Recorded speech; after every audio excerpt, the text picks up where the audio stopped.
편안한 저녁 시간 보내고 계십니까? 뉴스와이드 이상훈입니다. 김건희 여사 특검법 재표결을 앞두고 친한계의 기류가 달라졌다는 분석이 나오고 있는 가운데 친윤, 친한 갈등에 냉각기를 갖자는 자제 요청까지 나왔지만 과연 효과가 있을지 미지수입니다. 자, 그리고 조국혁신당의 조국 대표가 대법원 유죄 확정된 운명으로 받아들이고 그 뒤의 삶을 생각하겠다고 말했습니다. 다음 달 12일로 잡힌 대법원 선고에 지금 관심이 모입니다. 자, 이런 주제들과 함께 저는 1분 뒤에 돌아오겠습니다.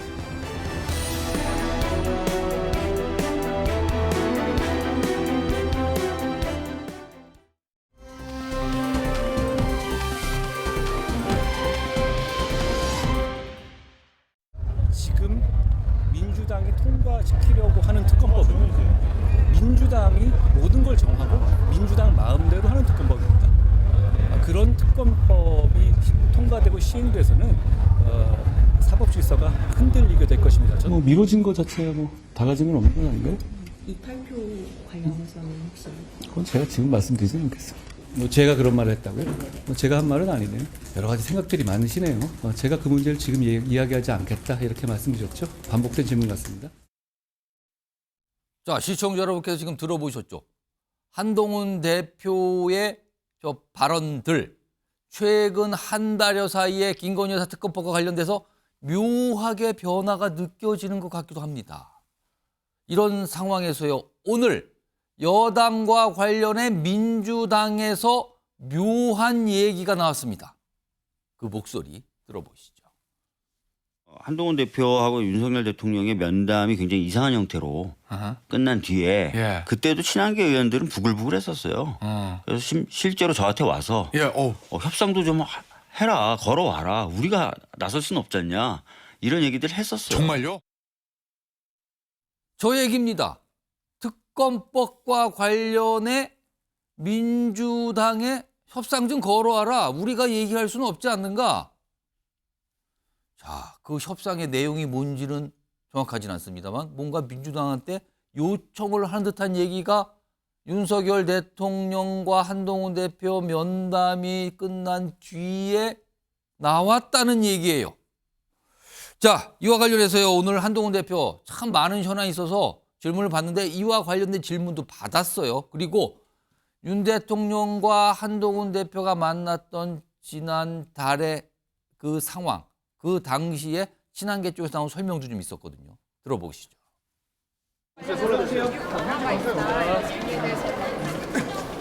김건희 여사 특검법 관련해서 기류가 바뀌었다는 얘기도 나오는데 이 탈퇴 어떻게 전망하시는 겁니까?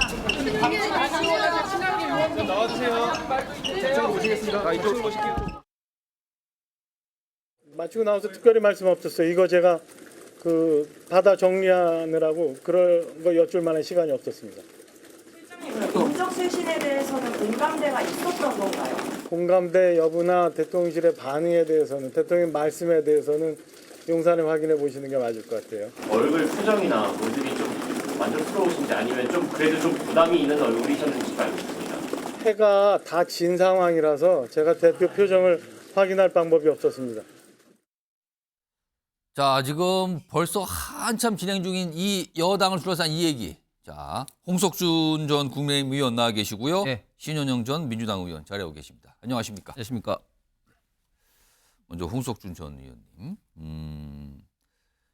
이른바 윤한 면담, 윤 대통령과 한동훈 대표의 지난달 면담, 이게 21일이었나요? 그 면담 당시의 상황, 방금 영상으로 끝난 뒤에 또 설명 들어봤고요. 그 상황과 최근에 진행 중인 상황을 감안했을 때 민주당의 박주민 의원이 얘기한 친한계 쪽 인사가 찾아와서 뭔가 협상을 좀 걸어달라. 특검법 관련해서 이렇게 얘기했다는 건데 이 말의 신빙성 이거 어찌 봐야 될까요? 저는 민주당 의원들이 한동훈 대표에게 굉장히 뭐 겉으로는 또 뭐 격려도 하고 박수를 치고 예. 이게 상당히 좀 이례적으로 윤석열 대통령과의 어떻게 보면 좀 갈등을 좀 부추기면서 한동훈 대표의 어떤 뭐 그런 결심을 종용하는 듯한 그런 어떤 이야기를 뭐 공개적으로 또 이야기를 많이 하는데 지금 박주민 의원이 이야기하는 것도 어떻게 보면 좀 이관계 좀 전형적인 어떤 이관계로 표현을, 보입니까? 표현합니다. 예. 일단 그런데 뭐 박주민 의원이 뭐 전혀 저는 뭐 없던 이야기를 하지는 않은 것 같습니다. 왜냐하면 이 특검법에 여러 가지 어떤 독소 조항을 계속적으로 예. 국민의힘에서 또 뭐 한동훈 대표도 이야기 때문에 그런 어떤 독소 조항을 좀 빼고 좀 협상을 하자는 그런 목소리는 좀 있어 왔거든요. 예. 아마 그런 취지로 이야기한 것을 좀 더 그 박주민 의원이 조금 과장되게 이야기하지 않았나 그렇게 좀 보여지고 그런 면에서 가장 기본적으로 한동훈 대표와 윤석열 대통령이 좀 사이를 좀 갈라놓고 특히 친한계 이런 요구가 많다는 것을 뭐 그 나타내려는 그런 어떤 표현이 아닌가 생각합니다. 그러면 이제 홍석준 의원님은 약간 이관계를 활용하는 상황에서 나온 약간 과장된 설명이 오늘 박주민 의원으로부터 나온 거 아니냐 이런 평가신데요. 신현영 전 의원께서는 박주민 의원의 저 발언 지금 국민의힘 상황이 굉장히 갈등으로 가고 있는 상황 이 상황에서 굉장히 묘한 발언을 딱 던져놓은 거거든요. 지금요. 그러니까 한동훈 대표도 질문을 받을 수밖에 없는 상황이지만 오늘 답은 하지 않았습니다. 이거 박주민 의원의 이 얘기를 어떻게 좀 이 신빙성 부분을 어떻게 좀 판단해야 될까요? 아니 우선 국민의힘에서 유난 갈등이 왜 민주당이 또 나옵니까? 민주당이 부추긴 거라고 하니까 동의할 수가 없는 상황이고요. 사실은 뭐 친윤 친한 그 자체로의 갈등이기 때문에 보수 내부에서의 본인들의 사실 그런 보이고 싶지 않은 부끄러운 모습 보이고 있는 거에 대해서 내부에서 잘 정리를 해야죠. 근데 오늘 박주민 의원의 발언은 사실은 의원들끼리는 여야끼리도 이렇게 공식적이지 않고 비공식적인 석상에서 예를 들어서 본회의에서 뭐 투표할 때 시간 많잖아요. 이럴 때 그냥 허심탄회하게 친한 의원들한테는 속사정 얘기하거든요. 여기서 친한은 친하다의 친한을 말씀하시는 거죠. 이 친한 게 친한이 아니고요. 그렇죠. 예. 박주민 의원님 3선 의원입니다. 그러면 국민의힘에 뭐 초선 때부터 같이 하고 재선, 3선 같이 했던 의원들은 당연히 친한 거죠. 그러다 보면 친한 게 의원들과도 이야기할 수 있는데 실제로 아마 이런 얘기를 국민의힘에서 초선이나 재선 의원이 쉽게 이렇게 민주당 의원한테 하기는 어려울 것 같고요. 중진급의 여당의 의원 그중에서도 약간 친한계 성향의 의원이 좀 편하게 얘기할 수 있는 거 아니냐? 그렇죠. 그렇게 좁혀 나가다 보면은 몇 명 안 남을 겁니다. 아, 지금 떠오르십니까 지금? 뭐 그런 분들이 사실은 가능성이 있죠. 지금 친한계가 뭐 20명 정도 된다고 되어 있지 않습니까? 박주민 의원한테 이렇게 허심탄회하게 얘기할 수 있는 의원. 근데 개인의 의견일 겁니다. 공식적인 의견은 아니고요. 왜냐하면 정말 국민의힘에서 이 김건희 특검법을 가지고 어떻게 할 것이냐를 공식적으로 고려를 한다 그러면 결국에는 원내끼리 주로 원내 수석들이 협상할 때 사이가 좋으면 실질적으로 우리 사정은 이러니까 너네 사정이랑 이런 것들을 잘 조율을 하거든요. 예전에 21대 때는 한병도 원내수석과 추경호 원내수석이 허심탄회하게 잘 얘기를 했었습니다. 근데 서로의 비밀은 지켜주면서 나름 협상을 하고 그렇게 좋은 결과를 이끌기 위해서 노력을 했었는데 지금은 22대는 그런 모습은 안 보이죠. 박주민 의원은 비밀을 안 지킨 셈이잖아요 지금. 박주민 의원님은 원내 수석이거나 공식적인 의견은 아니고 비공식적으로 그런 사례도 있었던 만큼 지금 친한 세력의 여러 가지 생각, 속사정 그리고 본인들이 정말 이 특검법을 어떻게 바라보는지 이런 것들의 간접적인 본인의 경험을 통해서 얘기한 것이죠. 추가로 제가 홍석준 전 의원님께 만약에 박주민 의원의 얘기가 어느 정도의 신빙성인지는 아직은 판단하기 좀 이른 것 같지만 만약에 이게 맞다라는 가정을 해보겠습니다. 이런 실제로 어떤 협상을 걸어달 특검법 관련 협상을 걸어달라는 얘기가 친한계 의원으로부터 민주당 의원에게 전달이 됐다라고 가정을 해보겠습니다. 그러면은 이 자체가요. 사실은 특검법과 관련해서는 이 이른바 윤한 면담이 있을 당시에도 당내 친한계와 친윤계가 의견이 달라서 약간의 갈등처럼 이미 벌어지고 있는 상황이었거든요. 그렇다면은 우선순위로 보면은 친한계가 친윤계에게 얘기해서 뭔가 설득하는 작업이 그게 더 우선이라고 통상적으로 보겠는데 그게 아니라 밖에 있는 민주당 쪽에다 그걸 요청했다. 이거는 논란이 될 수 있는 거리 아닙니까? 그러니까 이제 당연히 박주민 의원이 이야기하는 것 자체가 100% 맞다면 이제 논란일 수밖에 없죠. 방금 앵커께서 말씀하신 것처럼 지금 당내는 김건희 여사 관련된 특검법을 뭐 일부에서는 지금 현재 독소 조항을 빼고 받아야 된다는 생각을 가지신 분이 있을 수 있습니다. 있는데 그런 상황에도 불구하고 결국은 이제 당내에서 있던 의견 조율이 이제 문제인데 그것을 박주민 의원 같은 민주당에게 이제 전달을 이야기했다는 것은 물론 뭐 개인 사석에서 그렇게 뭐 그 이야기를 뭐 못하리란 법은 없지만 했다는 자체가 굉장히 문제가 될 수 있는 소지가 있는 것이죠. 예. 그런데 저는 박주민 의원 이야기가 그 조금 전에 말씀드린 것처럼 그 완전히 뭐 그 거짓말은 아니지만 박주민 예. 의원이 지금 좀 사실보다는 팩트보다는 조금 과장되게 부풀려서 예. 이야기를 지금 하고 있다고 보여지고 특히 그렇게 생각한 배경은 왜 지금 이 시점에 예. 이야기를 하느냐. 왜 이 시점에 하필 지금 12월 10일 이제 김건희 여사 지금 특검법이라든지 앞두고 있는 이런 상황에 이야기를 하면서 특히 또 당내 게시판 어떤 이슈를 둘러싸고 지금 현재 한동훈 대표와 그렇지 않은 친윤계 의원들 간의 지금 갈등이 지금 정폭되고 있지 않습니까? 그런 시점에 이런 어떤 이야기를 던진 것이 저는 전형적인 좀 이관계다 그렇게 좀 생각하고 있습니다. 지금 두 분 말씀 들어봤지만 지금 여당 상황이요. 이 특검법 처리를 둘러싸고 들어보시면요. 묘하게 생각들이 다릅니다. 한쪽에서는요. 이거 좀 계속 우리를 압박하는데 이렇다면 특검법에 영향 줄 수 있거든요라는 쪽과 그게 말이 됩니까? 어쩌자고 그런 얘기합니까? 약간 반박하는 소리가 공존을 하고 있어요. 들어보겠습니다. 영향을 뭐 미치겠죠. 영향을 안 미치진 않을 것 같아요. 그러니까 지난번에도 4표 정도가 이제 이탈표가 나왔잖아요. 근데 저희도 그거는 그 대표가 직접 이건 당론이니까 막아야 된다라고 얘기를 했고 일일이 전화를 걸어서 이거 우리 오해받으니까 가면 안 됩니다라고 얘기를 했잖아요. 근데 그럼에도 불구하고 이탈표가 나왔으니까 지금 이제 명태균 사건이 어떻게 진행되느냐 그런 것들에 의해서 사람들이 좀 동요하긴 할 것 같아요. 이 당원 게시판 논쟁이라 할 수 있겠죠. 앞으로 있을 김건희 여사 특검을 연결한다라는 고민을 한다면 그건 여당 대표가 아니라 야당 대표입니다. 이름은 김건희 여사 특검법이지만 민주당이 추진하는 야당이 추진하는 것은 윤석열 정권 붕괴법입니다. 아무리 당에서 내분이 있더라도 여당임을 포기하는 집권당임을 포기하는 정권 붕괴법에 동의할 수는 없는 겁니다. 신영주 전 의원님, 지금 민주당에서는 계속 이탈표 얘기를 민주당 의원들이 자주 하세요. 이번에는 다를 거다. 아마 민주당은 뭔가를 기대하는 듯한 분위기로 그 얘기를 꺼내놓고 있거든요. 실제 지금 여당 내에서 저렇게 의견들이 갈리고 있는 상황입니다. 이탈표 전망을 어떻게 해야 될까요? 사실은 이탈표라고 얘기하지만 어떻게 보면 소신표이기도 하거든요.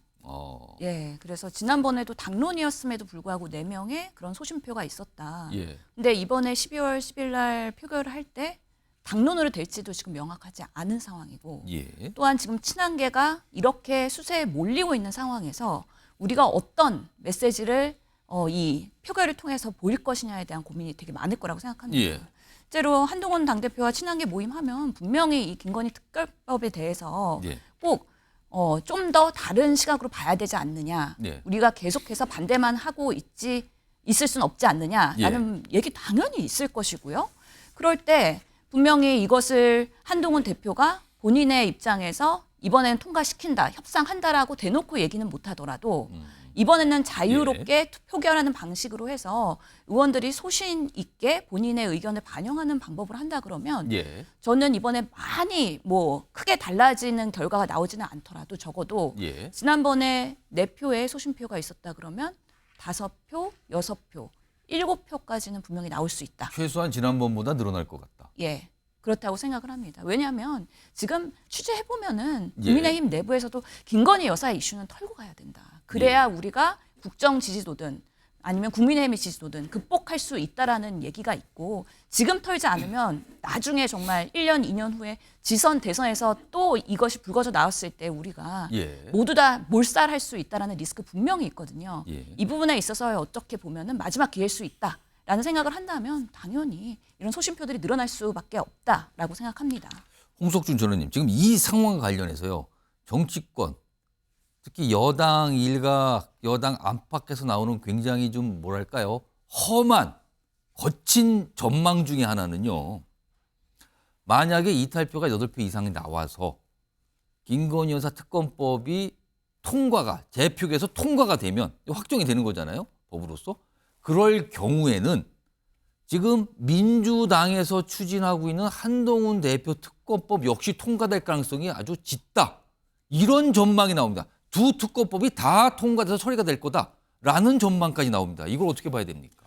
글쎄 그거는 뭐 그 좌파 진영에서 희망하는 가장 최상의 베스트 좀 시나리오인 것 같고 좌파 진영이라고 말씀하시고 혹시 민주당에서 희망하는 거다라고 말씀하시는 건가요? 저는 뭐 그럴 가능성은 뭐 1%도 안 된다고 봅니다. 왜냐하면은 그런 길은 국민의힘과 지금 윤석열 정부가 정말 큰 위기로 빠지고 대통령의 어떤 레임덕이 촉진될 수밖에 없는 그런 어떤 결과로 초래되기 때문에 그런데 저는 이번에 12월 10일 날 그 다시 특검법 지금 세 번째지 않습니까? 그렇습니다. 재표결 가더라도 오히려 지난번보다도 이탈표가 저는 더 적을 거라 봅니다. 왜냐하면 일단 세 가지 저는 이유를 드는데 첫 번째는 일단 저희 국민의힘 같은 경우는 2017년도 박근혜 대통령 당시 탄핵했던 트라우마가 너무 크고 두 번째는 이렇게 말도 안 되는 특검법이 통과가 된다면 예를 들면 지금 두 가지 이슈 중에 특히 지금 공천 개입 같은 거는 단순하게 지금 의혹을 가지고 지금 특검을 한다 이렇게 된다면 앞으로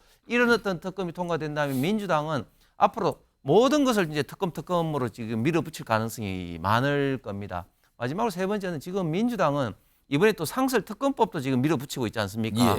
그렇게 된다면 지금 일반 어떤 특검법, 상설 특검법 이런 것이 완전히 지금 투트랙으로 앞으로 계속적으로 가게 된다면 윤석열 정부가 국정 수행을 제대로 할 수가 없다. 뭐 이런 어떤 인식이 당내 의원들 사이에는 있을 수밖에 없기 때문에 이번에는 지난번보다도 이탈표가 저는 더 적을 거라 생각합니다. 그렇군요. 알겠습니다. 아까 제가 말씀드린 그런 얘기까지 나오는데 굉장히 제가 그렇죠. 거친 전망까지 나오는데 그거는 1%의 가능성도 없어 보인다는 평가를 해주셨습니다. 이런 상황에서 하도 갈등이 벌어지니까 추경호 원내대표, 그러니까 원내 사안을 총괄하는 자리입니다. 여당에서 당부를 좀 하죠. 더 이상 이렇게 싸움처럼 가면 안 된다는 당부를 하죠. 그러나 이게 그 당부가 쉽게 관철될 것 같지도 않아 보여. 왜 그런가 하면요. 화면에 있습니다. 이런 얘기를 해요. 어제 오늘 사이에 오는 내용들인데 추경호 원내대표 이 논쟁 이른바 이제 단계 논쟁이죠. 당분간 좀 자제해야 됩니다. 그리고요 냉각기를 갖고 생각해야 됩니다. 양쪽이라는 게 빠져 있죠. 친윤계와 친한계 좀 냉각기를 갖고 생각을 해야 됩니다. 시간을 좀 두죠. 당부를 하죠. 그러자 김종혁 최고위원 친한계입니다. 이해 잘 안 되는데요. 이게 냉각기 가져서 될 문제입니까 지금? 이렇게 얘기를 합니다. 그래서 추경호 원내대표 오늘 반응이 나와요. 당직자도 언행에 신중해야 됩니다. 김종혁 최고위원 당직자거든요. 그리고 최근에 친한계에서 강하게 얘기하시는 분도 당직을 맡으신 분이 꽤 있어요. 당직자 언행에 신중해야 된다고 얘기합니다. 그러면서 도를 넘을 시에는 적절한 조치를 할 수 있다는 취지로 얘기합니다. 이렇게 와요. 그리고요 오늘 뭔가 또 한 가지가 알려집니다. 화면 보겠습니다.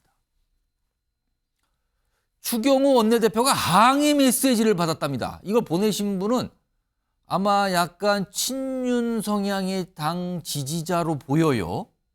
그러면서 이런 항의 메시지의 내용이 이게 이제 카메라에 포착이 됐어요. 지금 이런 메시지를 받은 게. 한동훈 측 요구 들어주고 도대체 얻는 게 뭔가요? 적어도 요새 막말에 대통령 부부에 관한 음모론만 잔뜩 뿌리는 김종혁, 신지호. 지금 당직 맡고 계신 두 분이거든요. 당직 사퇴 정도는 있어야 했던 건 아닐까요? 이렇게 항의를 하는 문자가 왔답니다. 홍석준 전 의원님. 이러다가 정말 친한계 당직자에 대한 조치가 이루어질 수 있다고 보십니까? 저는 조치는 잘 못 이루어질 것 같습니다. 왜냐하면 저 두 분 임명은 결국은 당 대표가 있거든요. 당 대표. 김종혁 최고위원도 결국은 지명직 최고위원으로 한동훈 대표가 임명을 했고, 그다음에 신지호 이제 부총장도 결국은 한동훈 대표가 이제 했기 때문에 추경호 원내대표가 저런 식으로 이제 조치를 한다고 하지만 한동훈 대표가 뭐 동의를 할 리도 없고 하니까 그 현실적인 문제. 현실적으로 잘 되지는 않을 것 같습니다. 그런데 저는 당내에서는 언제든지 이견이 있을 수밖에 없고 특히 이제 민주정당이라면 자유로운 어떤 예. 본인의 어떤 입장을 이야기를 할 수 있는 거는 저는 당의 어떤 건강성을 저는 보장한다는 의미에서 저는 뭐 괜찮다고 생각합니다. 그런데 문제는 뭐냐면 저 두 분은 지금 이제 당직자거든요. 당직자. 예, 그렇기 때문에 당직자는 마치 그 국가로 봐서는 어떤 공무원 조직으로 나름대로 어떤 중립성을 지키면서 당에 어떻게 보면 좀 안정을 취해야 되는 그런 역할을 하셔야 되는데 당직자가 특정 어떤 편을 너무 좀 지나치게 그것도 이제 공중파라든지 언론에 나와서 이야기하는 것은 보통 다른 의원이라든지 보통 다른 어떤 당협위원장하고 있던 입장은 또 분명히 다른 게 있습니다. 그렇기 때문에 저 두 분들 특히 김종혁 최고 같은 경우는 특히 또 원외이기 때문에 그런지는 모르겠지만 좀 너무 좀 지나친 말들을 이야기를 하는 경우 있는데 이런 경우는 좀 당 전체 입장에서 특히 또 한동훈 대표 입장에서도 그렇게 바람직해 보이지는 않습니다. 자, 이런 상황에서요. 지금 상황을 좀 한 걸음 떨어져 보고 계신 분이 있어요. 근데 뭐라고 전체적으로 분석을 좀 하고 평가를 좀 하는데요. 내용 좀 들어보겠습니다. 한동훈 대표 관련해서 이제 단독이 붙어서 나오는 보도들의 특징은 뭐 다 그렇지는 않습니다만 일부는 좀 간보기가 있어요. 간을 보는 거죠. 당원 게시판 논란에서 계속 몰리고 있는 상태에서 지금 이 이야기가 나오고 있는데 결국 뒤를 뭐 지켜보지 않고 어느 한쪽을 향해서 지금 던지고 있는 견제구라고 느낌이 들어서. 그러니까 신영 전 의원님 지금 이 당원 게시판 논란으로 시작돼서 갈등이 벌어져 있고 최근 특검법과 관련해서 뭔가 기류 변화가 있다. 이게 살짝 얘기들이 나오거든요. 이게 지금 김웅 전 의원은 견제구로 평가를 했는데 진짜 이게 견제구로 보입니까? 아니면 진짜 끝을 볼 수밖에 없는 갈등으로 보입니까? 본인들도 아직은 판단이 안 되는 거죠. 갈 길을 가면서 상황 판단에 따라서 정말 끝까지 갈지 아니면 견제구 정도로 하고서는 다시 안으로 들일지 이런 것분에 대해서는 진행 사항을 봐야 되는데 우선은 지금 상황에서는 한동훈 대표가 본인 가족들의 문제에 대해서 명확하게 얘기 안 하고 있기 때문에 계속해서 정말 신지호 그리고 김종혁 최고가 쉴드를 쳐주지 않으면 정말 한 방향으로 더 몰릴 수도 있는 조금 그런 수세에 있습니다. 그렇기 때문에 또 한동훈 대표는 검찰 때부터 워낙에 언론에 대한 활용을 잘하지 않았습니까? 그러다 보면 지금 상황에서 이런 견제구를 날리는 김건희 특검법이 통과될 수도 있다라는 약간의 뉘앙스를 계속해서 노출하면서 분위기 파악을 해보는 것이죠. 그 상황을 어떻게 보면 좀 즐기고 있을 수도 있겠다라는 생각이 듭니다. 근데 지금 보면은 당직자들에 대한 부분 냉각기를 갖자고 얘기한 당내에서 실제로는 김종혁, 신지호뿐만 아니라 김민전 최고위원도 상당히 당원 게시판 논란에 참전을 하면서 크게 당 내에서 최고위원회에서 오히려 이슈를 확산하는 방식으로의 지금 논란을 부질피고 있는 건 사실이거든요. 그렇다면 이런 분들에 대한 똑같이 뭔가 그런 경고성 메시지가 가야 되는데 추경호 원내대표 본회의에서 저렇게 핸드폰 찍힌 사진 보면 사실은 원내대표 뒷자리이기도 하고 쉽게 노출될 수 있기 때문에 항상 꼼꼼하게 가리고 보실 것 같은데 이런 것들은 어제 본회의에서 찍혔단 말이죠. 공개가 될 수 있다는 걸 생각하면서 혹시 본 거 아니냐라고 의심하시는 겁니까 지금? 그 메시지에는 신지호, 김종혁만 있는 거예요. 한동훈 걔만. 그거조차도 뭔가 계속 언론에 노출되는 걸 보면서 이 줄다리기 하고 있는 모습 이런 것들이 좀 보이는 것 같다. 그래서 양쪽에서의 보이지 않는 팽팽한 기싸움이 계속해서 진행되고 있기 때문에 견제구로 시작한 것이 정말 끝까지 막장까지 갈 수도 있을 가능성 배제 못한다고 생각합니다. 최근에 여당인 국민의힘을 지지하는 분들을 좀 여러 분 만나보면은요. 물론 저 한쪽을 편을 두거나 두둔하시는 분들은 꽤 있어요. 그런데 중립적인 위치에 계시는 여당 지지자분들은요. 도대체 이게 무엇하는 거냐. 이렇게 한가한상이냐 지금. 민주당 어떻게 갈 거냐. 이런 얘기도 많이 하시는 상황입니다.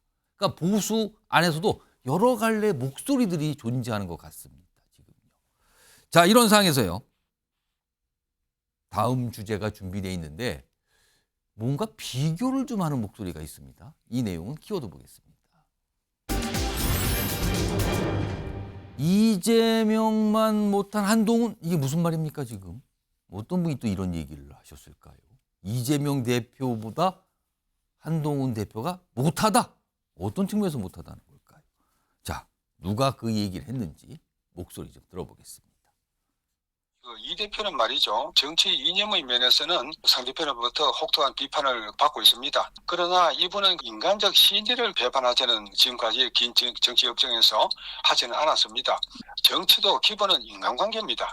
그러나 그 한 대표는 그 점에서 믿음을 주지 못하는 것이 아닌가 생각할 수가 있고요. 네. 제가 대통령실에 전달을 하면서 이런 말을 했습니다. 이분은 인간적인 신의는 지킬 줄 아는 사람이다. 절대로 한동훈 같은 사람은 아니다. 네. 제가 이런 말을 하면서 신중하게 검토하도록 설득을 한 기억이 있습니다. 그럼 뭡니까?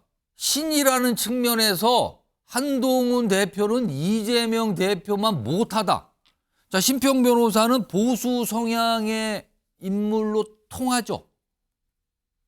뭔가 본인이 겪고 들었던 얘기를 전달하는 걸까요? 그리고 본인이 직접 무슨 얘기를 전달했다고까지 얘기를 합니다. 지금 대통령실을 향해서.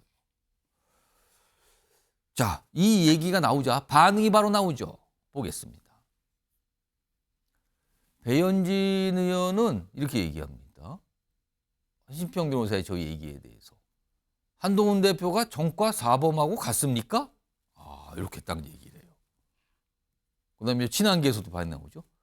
이런 얘기 자꾸 나오는 거 보니까 드디어 본심을 드러내는 겁니까? 무슨 음모를 꾸미는 겁니까? 의심을 또 더합니다. 홍석준 전 의원님. 보수 인사로 통하는 심평 변호사의 말인데 그러면 보수층 전체는 하지만 일각에서는 신이라는 측면에서 믿을 수 있는가 하는 측면에서 이재명 대표가 차라리 한동훈 대표가 낫다. 이렇게 얘기한 걸로 들리는데 이거 어떻게 봐야 되는 겁니까? 심평 변호사가 물론 그 한동훈 대표를 별로 좋아하지 않더라도 저는 이재명 대표와 신의를 가지고 신의를 얘기했어요. 기준이 그겁니다. 예, 지금. 비교하는 것은 저는 적절치 못하다고 생각하는데 아니 그 이재명 대표가 예를 들면 지금 이제 그 재판 구속돼서 이제 그 수사받고 있고 재판받고 있는 예를 들면 뭐 정진상이라든지 김용이라든지 이화영이라든지 이런 어떤 과거에 본인하고 같이 일했던 사람들하고 지금 신의를 지켜가지고 뭐 하는 그게 과연 민주당이나 특히 국가를 위해서 좀 도움이 되는 것인지 저는 이재명 대표의 어떤 신의를 가지고 한동훈 대표와 지금 비교하는 것은 대단히 저는 적절치 이제 못하다고 생각을 합니다. 그런데 거기에 또 반응하는 분들이 예를 들면 김종혁 최고 같은 경우는 드디어 본심을 드러내느냐. 본심이다.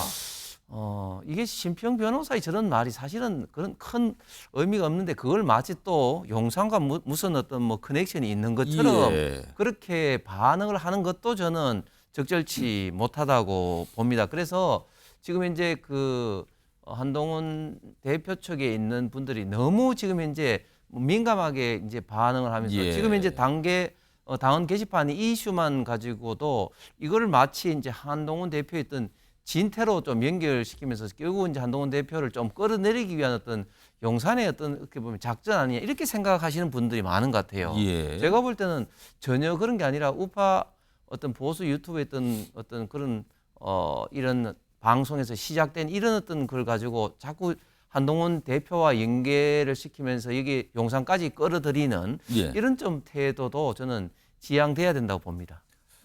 신윤영 전 의원님. 보수층 일각에서 나오는 목소리라고 볼 수 있을 것 같은데 이렇게까지 한동훈 대표에 대해서 평가가 나오는 건 왜일까요? 뭐 심평 변호사님이 이재명 대표에 대한 좋은 추억과 기억이 있을 수도 있긴 한데 실제로 대통령실에 대고 얘기했을 때 이 메시지가 전달된 거 아닙니까? 지금 대통령실에 그렇게 저희 본인이 얘기했다라고까지 밝혔어요 지금. 대통령실 입장에서는 한동훈 대표에 대한 신의가 사실은 배신자라는 원망이 있을 수 분명히 있다. 왜냐하면 윤석열 대통령 그리고 김건희 여사 검찰 있을 때부터 검찰총장 하면서 한동훈 대표 기회 주고 대통령 되고 나서도 법무부 장관 시키고 비대위 위원장 시키고 여러 기회를 주면서 이 사람을 성장시켜 온 게 본인들이다라고 생각할 수 있는데 지금은 당대표가 되는 순간에 어느 순간 대통령실과 척을 지고 본인의 정치를 위해서 다른 길을 갈 거라는 리스크가 항상 있는 거기 때문에 한동훈에 대한 신의는 분명히 없을 거라는 생각이 듭니다. 그런 면에서 이재명 대표는 정치를 오래 했고 여러 역경을 겪으면서 여기까지 오는 데 있어서 친명 그리고 그 주변에 도와주는 조직들이 예. 지속적으로 같이 정치를 하고 있는 모습에 대한 그런 긍정적인 평가를 이렇게 심평 변호사가 한 것이 아닌가 생각이 들고요. 갑자기 비교를 합니다. 예, 한동훈 대표는 워낙에 정치 아직 초보이기 때문에 예. 이 사람이 본인이 정치를 계속하기 위해서 어떠한 겉모술수를 쓸지 아직은 평가받지 못했고 예측하기 어렵다라는 부분에 있어서 예. 이렇게 잣대를 비교한 것으로 보입니다. 지금 이 여당에 어떻게 보면 글쎄요. 여러 가지 표현이 가능합니다. 갈등, 조금 더 강한 표현, 분란이라고도 할 수 있는데 이 상황이 꺼지지 않고 계속 가고 있어요. 근데 지금 경쟁 정당인 민주당은 지켜보면서 마치 강 건너 무슨 걸 구경하는 듯이 지금 이렇게 보고 있는 것 같단 말이에요. 그리고 매일같이 언급들을 합니다. 지도부 차원에서. 오늘도 얘기를 했어요. 뭐라고 얘기를 했는지 들어보시죠. 집권 여당이 국민의 민생 돌보기는커녕 집안 싸움에 여념이 없으니 국민 보기에 참 민망하고 한심합니다. 한동훈 대표와 친한계 의원들이 살 길은 딱 하나입니다. 김건희, 윤석열 부부와 갈라서는 것뿐입니다. 용산과 친윤계는 한동훈 대표 체제를 용인하지 않고 어떻게든 무너뜨리려고 할 것이기 때문입니다. 이거는 민주당 소속이신 신현영 전 의원님께 민주당 분위기를 좀 들어봐야겠네요. 민주당은 지금 그러니까 뭐 갈라서란 얘기니까 아마 특검 얘기인 것 같아요. 이게 한동훈 대표와 친한계 살길 동아줄이다 이렇게 판단을 해서 그런 겁니까? 이걸 그렇게 봐서 약간 부추기려는 의도인 겁니까? 아니 저희가 항상 예. 국민의힘에서 집안 싸움 나눈 여러 경험을 했기 때문에 경험에서 우러나온 조언일 수도 있어요. 조언이다. 예, 윤석열 대통령 있고 나서 당대표 여러 번 바뀌면서 예. 쫓겨나기도 하고 바뀌기도 하고 알아서 뭐 선거에서 안 나오기도 하고 대통령실 눈치 많이 봤잖아요. 여전히 그립감 있는 대통령실이기 때문에 예. 한동훈 대표 결국에는 대통령실과 같이 가든지 아니면은 반기를 들고 자기의 정치를 할 수밖에 없는 숙명에 지금 있는 것인데 과연 지금 상황에서 대통령실과 같이 가는 것이 대한민국을 위해서 그리고 김건희 여사의 이슈를 해결하는 데 있어서 무엇이 득이 되겠느냐. 이런 문제들이 당원 게시판이든 김건희 여사의 특검법이든 해결이 안 된다면 대한민국의 발전과 민생, 경제는 난국에 계속해서 지금에서의 발전 모습이 한계가 분명히 있기 예. 때문에 당연히 야당의 입장에서는 여당이 빠르게 해결이 되고 그다음에 한 걸음 앞으로 갈 수 있도록 하는 데 있어서 조언을 할 수밖에 없고 그것의 첫 번째 방법은 김건희 특검법이 통과되는 것이다 라는 면에서 또 간절히 기다리면서 바라는 목소리겠죠. 지금요 어제 본회의가 열려서 여러 가지 법안도 처리됐지만 체포동의안 관련된 표결이 있었는데 이게 부결됐거든요. 민주당 의원에 대한 거였어요. 화면 좀 보겠습니다. 여기 보시면요. 지금 뭐 뇌물 등 혐의 민주당의 신영대 의원 체포동의안이 국회에 제출돼서 어제 표결됐는데 부결됐어요. 결과적으로 반대가 197표인데요. 그런데요. 197표면 야당 표로만은 안 나오거든요. 그럼 이게 아무리 봐도 여당에서 누군가 반대를 했다는 겁니다. 지금. 그럼 민주당 의원을 위해서 반대를 한 거예요. 그런데 사실은 국민의힘 지도부에서는 이 체포동의안 처리해야 된다는 목소리가 꽤 강하게 있었거든요. 근데 국민의힘의 일부 의원들이 지금 대략 따져보니까 한 11명 정도 추정이 되는데 반대로 간 거예요. 이탈한 거죠. 이런 상황까지 어제 벌어진 상황에서 다음 달 10일 있을 김건희 여사 특검법 표결 과연 어떻게 될 것인가. 이게 더 복잡하게 지금 막 얽히고 설키는 상황인데 이런 상황에서요. 사실은 한동훈 대표는 여당, 집권 여당의 당대표입니다. 그렇다면 당대표로서 리더십을 발휘해서 뭔가를 할 수 있다. 이런 평가 앞서도 받았거든요. 근데 과연 지금 그런가? 이와 관련해서 어제 뉴스와이드에 서른 전 의원이 출연해서 한동훈 대표에 대한 평가를 좀 한 게 있습니다. 야당의 시각에서 그것도 지금 민주당의 주류인 친명계가 아닌 의원으로 꼽히죠. 그 시각에서 본 평가입니다. 들어보시죠. 여당의 대표지 않습니까? 예. 그럼 다음에 대통령 후보로 나올 가능성이 굉장히 높거든요. 예. 그럼 자신 스스로를 돌아봐야 합니다. 돌아봐야 된다. 여당을 하나로 뭉쳐서 가야 되는 것이 자기 일테면 숙명이에요. 그런데 자기 스스로 지금 여당의 분란을 일으키고 있는 것 같아요. 제 양반이 정말 정치를 하는 사람인가? 아직도 검찰 그 테일을 못 뽑고 있나? 예. 이런 의심을 버릴 수가 없어요. 너무 유치해요. 정치 현장에서 수습을 해야 되는데 그거 할 능력이 그 판단이 없어요. 예. 그러니까 간단하게 말씀드리면은 능력이 없는 분이고 판단력에 굉장히 문제가 있다. 홍석준 의원이 굉장한 혹평이었습니다. 단결하고 수습해서 끌고 가야 되는데 왜 스스로 그거를 반대되는 걸 만들고냐 이런 지적이거든요. 어떻게 들으셨어요? 저는 서른 의원의 말씀이 상당히 좀 새겨 들어야 될 면이 있다고 생각합니다. 한국 정치의 역사상 처음에는 자기 집단에 있는 문제점을 제기해서 좀 비판하고 하는 것들이 어떻게 보면 좀 합리적이고 좀 중립적으로 이제 보이지만 그러나 그 단계를 벗어나서 이제 그 조직 자체를 뭐 뛰쳐나온다든지 조직 자체를 붕괴시킬 경우에는 결국은 이제 배신자 프레임으로 굉장히 국민들로부터 특히 자기 진영으로부터 평가가 완전히 매장되는 그런 경우를 굉장히 많이 보고 있습니다. 대표적으로 지난 2017년도 박근혜 당시 대통령 탄핵할 때 찬성했던 많은 어떤 사람들이 아직까지도 우파 진영에 있었던 배신자 프레임이 있고 특히 대표적으로 유승민 의원이라든지 그런 분들 같은 경우는 그 하나의 사건 때문에 사실은 뭐 다시 재기를 아직까지 못하고 있는 그런 좀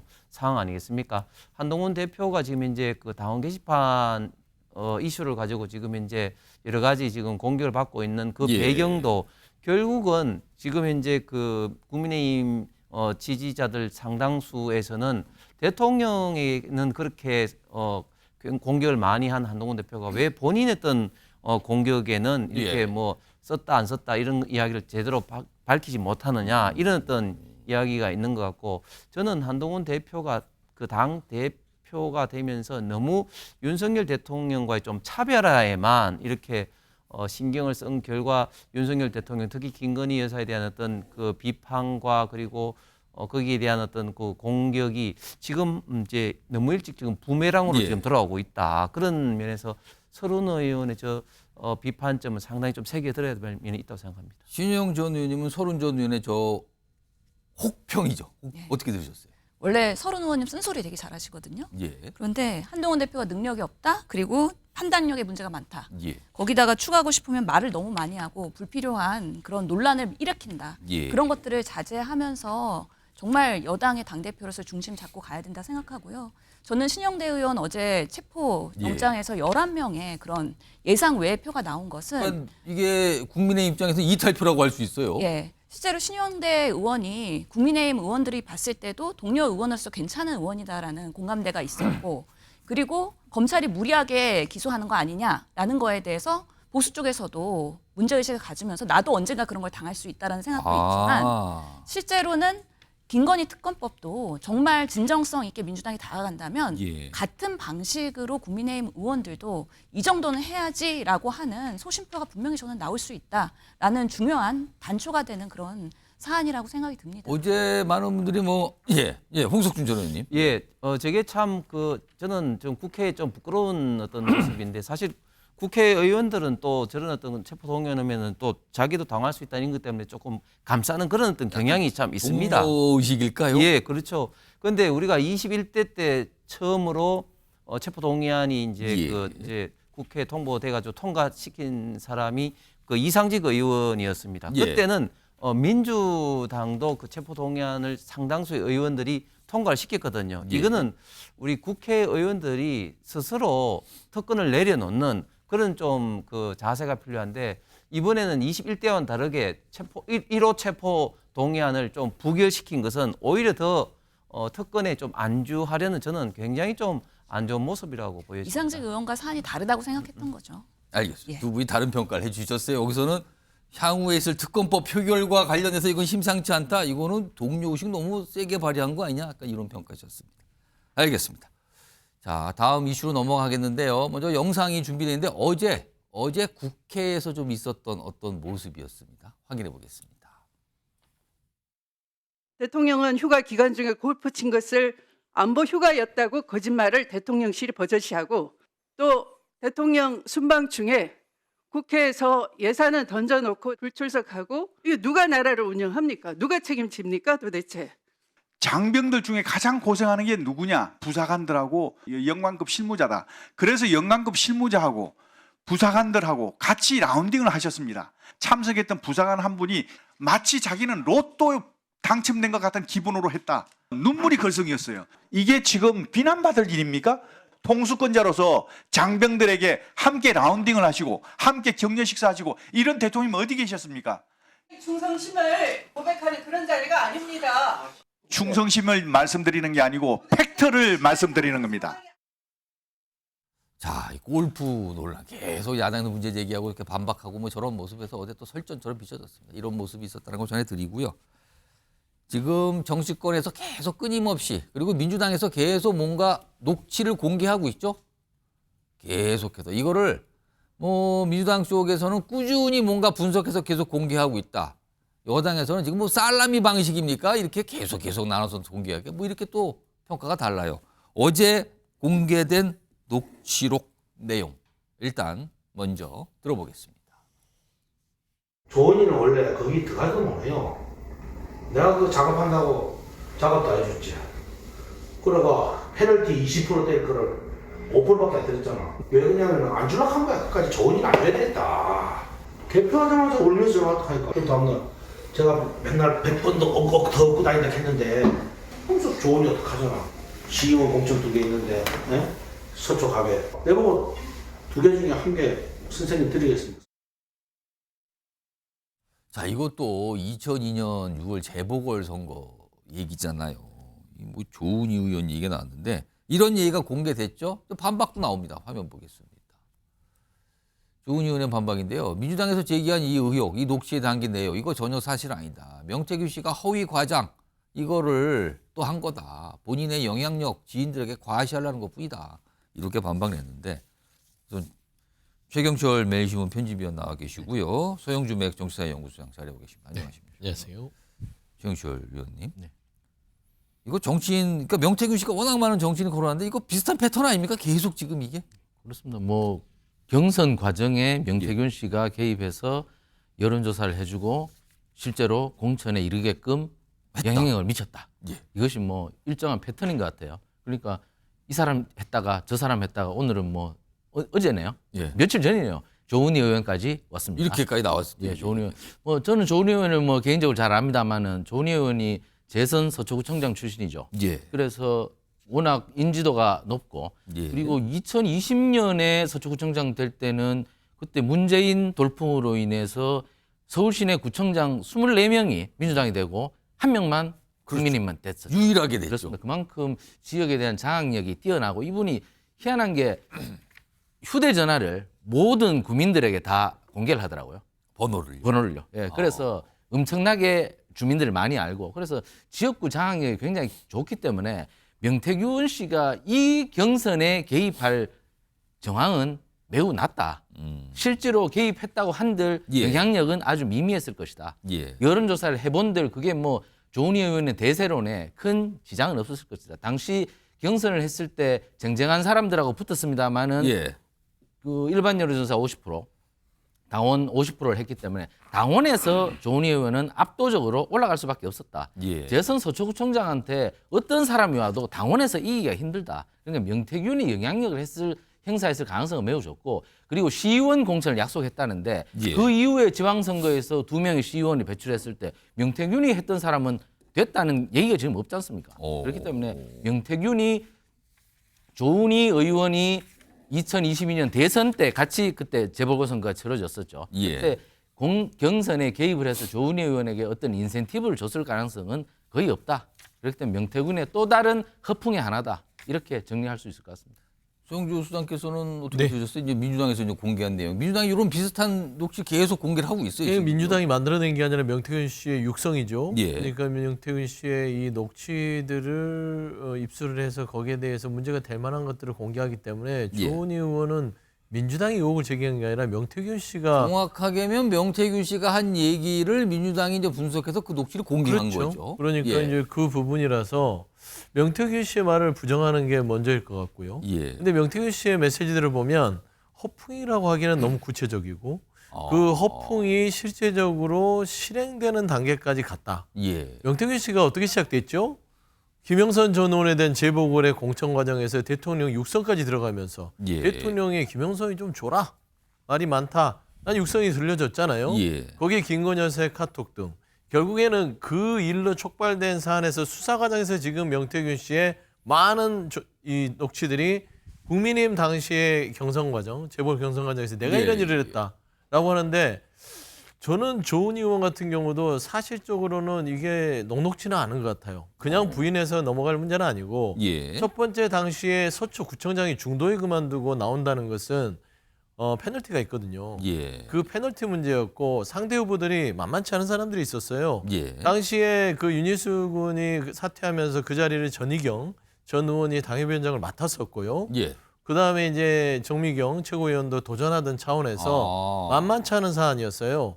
그랬을 때 조은희 의원이 당시 서초구청장에서 도전할 당시에는 상당히 그냥 뭐 인지도 가지고는 될 만한 사안 아니었다. 당내 작업이 절실했다라는 것이고 두 번째는 뭐냐면 시의원 2개 중에 하나를 명태균 선생님한테 선물로 주겠다라는 말인데 그게 실제로 이루어졌어요. 아니 왜 그러냐면 당선이 되고 말고의 시의원이 중요한 게 아닙니다. 대구에 있던 사람이 서울시의원에 예를 들어서 지원을 하는데 그 대구시청에서 근무하던 공무원이 명태균 씨 일을 도와주던 사람이에요. 그분이 서울시의원으로 접수를 하고 경선에서 탈락을 했는데 아니 경선에 당연히 탈락할 수밖에 없죠. 아무리 그 조은희 의원이 준다고 하더라도 이거는 기존 시의원이 있고 당시 시의원은 수가 몇천 명 안에서 이 경선 과정에서 되기 때문에 대구에 있던 사람을 단수공천을 주지 않는 이상은 당선이 안 돼요. 그럼에도 불구하고 왜 대구에 있던 사람이 서울시의원에 접수를 하느냐.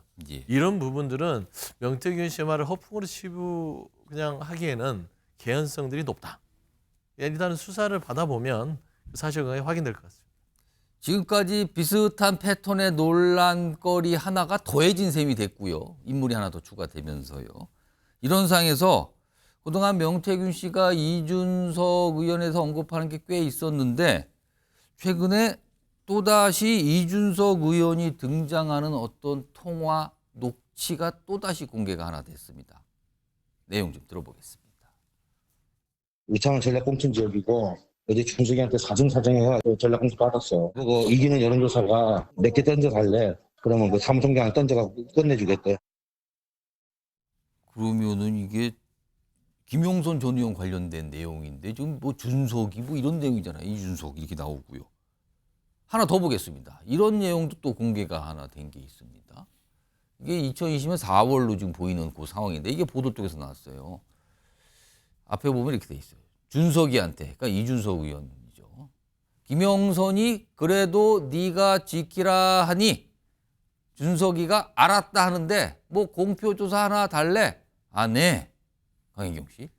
그래야 그 사람들한테 이야기를 하지 알겠지? 그러니까 뭔가 그래도 네가 지켜라. 그리고 뭐 이렇게 얘기하니까 알았다 그러면서 뭔가 조사한 걸 달라 그랬다. 이런 내용까지 지금 나왔어요. 이와 관련해서 이준석 의원의 해명도 있습니다. 보시죠. 전략공천은 기본적으로 월등한 후보가 받는 것이다. 이거 김영선 전 의원 관련 내용 설명하는 걸로 보이잖아요. 여론조사로 그걸 입증하라는 원론적인 설명을 했을 것이다. 공표조사 뭐 달라고 해? 그걸 지금 설명하는데 여론조사 그걸로 입증하려고 원론적인 설명을 한 거다. 최영철 의원, 그렇다면 여론조사를 받아봤다는 얘기인가요?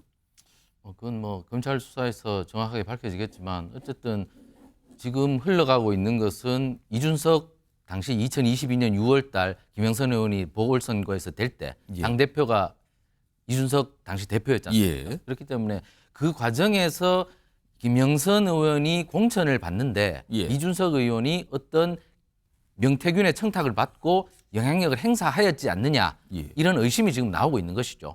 그렇기 때문에 뭐 이준석 의원을 부른다 만다 이런 얘기가 계속 있었죠. 뭐 지금 뭐 지키라 하니까 뭐 알았다 뭐 이런 얘기까지. 그렇습니다. 근데 실제로 그때 당 대표였기 때문에 마지막 도장은 이준석 대표가 찍었는 거죠. 어쨌든 공관위원장은 윤석열 의원이었지만 당 대표가 최종 결정에 개입을 하기 때문에 그렇기 때문에 이준석 대표가 이 책임에서 벗어날 수 있는지를 검찰이 들여다보느냐 마느냐 이게 관건이죠. 근데 다음 달 5일이 명태균의 구속기한 만료인데 아직 이준석 대표를 부른다는 얘기가 별로 없어요. 그리고 뭐 불렀다는 얘기도 별로 없고 그렇기 때문에 이준석 대표로까지 번지기에는 좀 어렵지 않나. 그리고 며칠 전에 국민의힘 당사에 대한 압수수색을 했어요. 예. 압수수색을 하면 사실 그 과정에서 공천에 관한 서류들이 굉장히 많이 나와야 되는데 예. 우리나라 정당이 사실 공천 서류가 별로 없습니다.